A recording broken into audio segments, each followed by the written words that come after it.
दोस्तों, मैं पूनम गुप्ता, एक स्पेशल मदर और एक स्पेशल टीचर आज आपके सामने हाजिर हूँ अपने एक नए वीडियो के साथ। दोस्तों, आज हम बात करेंगे जो ऑटिज्म के बच्चे होते हैं वो अक्सर देर से बोलना क्यों शुरू करते हैं, या फिर कई बार ऐसा भी होता है कुछ बच्चे ऐसे होते हैं जो कि छोटे में तो बोलते हैं लेकिन धीमे धीमे उनकी जो स्पीच है वो कम हो जाती है या बिल्कुल चली जाती है। ये एक सामान्य तौर पे देखा गया है, क्योंकि ऑटिज्म वाले बच्चे, बहुत सारे बच्चे ऐसे होते हैं जो शुरुआत में जो कि दो दो शब्द वाले शब्द होते हैं, जैसे पापा, बाबा, मामा, या फिर काउंटिंग, या कोई छोटी छोटी से दो शब्दों को मिला के बोलना तो शुरू कर देते हैं, लेकिन जैसे वो 2-2.5 साल की एज में आते हैं धीमे धीमे उनका बोलना कहीं ना कहीं कम होता है या खत्म हो जाता है। तो इसका मुख्य कारण क्या होता है? इसका मुख्य कारण होता है मेंटल डेवलपमेंट और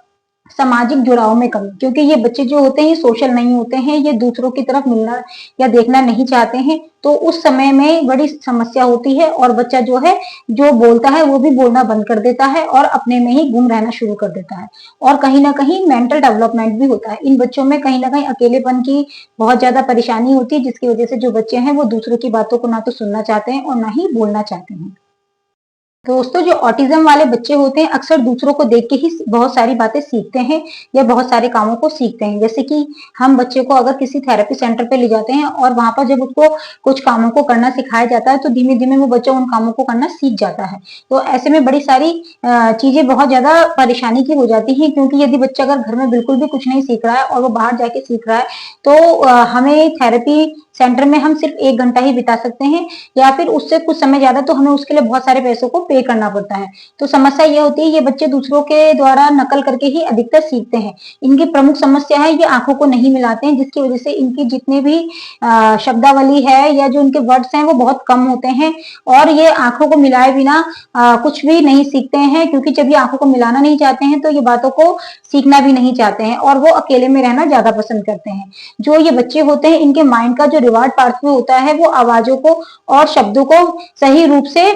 प्रोसेस नहीं करता है। जो बच्चा कहना चाहता है वो उस बच्चे के समझ से बाहर होता है, ना तो वो हमारी बातों को समझना चाहता है और ना ही वो अपनी बातों को समझाना चाहता है, ना ही वो नेचुरल तरीके से दूसरों से जैसे कि एक सामान्य बच्चा प्रोसेस करता है, बात करने की कोशिश करता है, इशारों में समझाता है, ना ही वो इस तरीके से दूसरों से बात करना चाहता है, ना ही वो इशारों से या फिर नेचुरल तरीके से बच्चा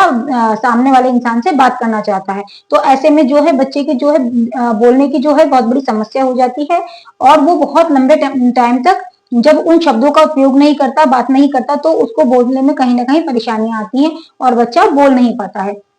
आप सामान्य तौर पे देखें तो जो एक छोटा बच्चा होता है जब वो गोद में होता है तभी से वो आपकी बातों को हाँ हूं करके जवाब देने लगता है, और जैसे जैसे वो 1 साल का 1.5 साल का होता है तो वो सिंगल सिंगल वर्ड्स में आपकी बातों को जवाब देने की कोशिश करता है। लेकिन जिन बच्चों को ऑटिज्म होता है वो बच्चे आपसे आंखें नहीं मिलाते हैं और मुंह झुका के अधिकतर रखते हैं, ना ही वो किसी की तरफ देखना चाहते हैं, वो अपने ख्यालों में खोए रहते हैं। तो जब वो आपसे बातें नहीं करेंगे तो उस समय पे समस्या होती है कि वो जवाब भी नहीं देंगे, तो ऐसे समय पे बहुत सारी कठिनाइयां होती हैं। नॉर्मल बच्चे बहुत सारी बातें इशारों से समझा देते हैं, और जो ये ऑटिज्म वाले बच्चे होते हैं इनका जो नॉन वर्बल कम्युनिकेशन है वो भी बहुत कम होता है, क्योंकि ये लोगों से आंख नहीं मिलाते हैं तो वो इशारों से अपनी बातों को नहीं समझा पाते हैं। और कुछ केसों में देखा गया है जो बच्चे हैं उनका ओरल मोटर जो होता है वो बहुत ज्यादा होता है, उनका जो इसका चैलेंज होता है बहुत ज्यादा होता है। उनकी जो जीभ है, होठ है, जबड़े हैं, उनकी मांसपेशियों का नियंत्रण जो है वो बड़ी नियंत्रण करने में बहुत ज्यादा कठिनाई होती है, जिसकी वजह से बच्चे को बोलने में परेशानी होती है, और उनके जो शब्द हैं वो बहुत ज्यादा दिक्कत करते हैं, उनके वर्ड्स में बहुत ज्यादा कमी होती है, वो अपनी बातों को समझाने में बहुत ज्यादा परेशानी करते हैं। दोस्तों, ऑटिज्म के में भाषा का जो प्रोसेस है वो बहुत अलग तरीके से होता है। उनका जो मस्तिष्क का एक हिस्सा होता है उसका विकास बहुत अलग तरीके से होता है, जिसकी वजह से जो ये बच्चे हैं काफी लेट बोलना शुरू करते हैं, या फिर इनके जो वर्ड्स हैं वो पूरे नहीं होते हैं, इनकी शब्दावली बहुत कम होती है, ये अपनी बातों को एक वर्ड में बोल के समझाने की कोशिश करते हैं। तो ऐसे में बड़ी सारी समस्याएं होती है। तो दोस्तों, हमें क्या करना चाहिए जिसकी वजह से जो ये बच्चे हैं इनकी जो है भाषा वो खुले और इनके जो शब्द हैं वो आगे बढ़े, उनकी शब्दों की जो संख्या है उनमें बढ़ोतरी हो।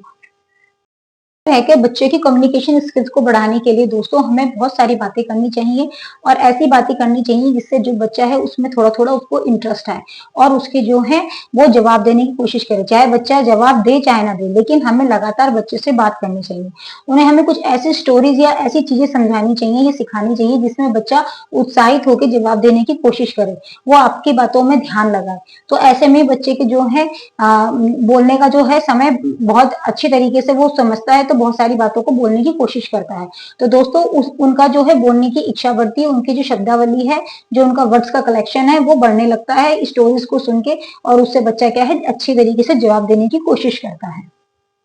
अगर बच्चा आपसे कुछ बोल रहा है तो उसको ध्यान से सुने और उसको बहुत आसान शब्दों में जवाब दे, जिससे कि जो बच्चा है उसको उसको समझने में आसानी हो, और अगर वो उसका जवाब देना चाहता है वो भी आसानी से दे सके। और साथ ही साथ बच्चों को कहानी सुनाए और कहानी के बीच में से उनसे क्वेश्चन पूछे। जब बच्चा क्वेश्चन सुनता है तो कहीं ना कहीं जवाब देने की कोशिश करता है और वो बोलने की कोशिश करता है। दोस्तों जो ऑटिज्म के बच्चे हैं इनमें बोलने की सबसे ज्यादा समस्या होती है। कुछ बच्चे जो हैं जो बचपन से ही बोलते हैं, कुछ बच्चे ऐसे हैं जो शब्दों को सिर्फ रिपीट ही करते रहते हैं और सही तरीके से नहीं बोलते हैं, यानी कि मीनिंगफुल नहीं बोलते हैं। और कुछ बच्चे ऐसे होते हैं जो बिल्कुल भी नहीं बोलते हैं, वो सुनते तो पूरा है लेकिन वो जवाब नहीं देते और ना बोलना चाहते हैं। तो दोस्तों ऐसे में बहुत सारी समस्याएं, यदि बच्चों के संग छोटे से ही काम किया जाता है तो बच्चे कहीं ना कहीं इसमें डेवलप करते हैं और अपनी बातों को कहने की कोशिश करते हैं। तो दोस्तों अगर आपको मेरे ऐसे ही वीडियो अच्छे लगते हैं तो मेरे वीडियो को लाइक कीजिए, सब्सक्राइब कीजिए और शेयर करें, और साथ ही साथ कमेंट भी कीजिए। धन्यवाद।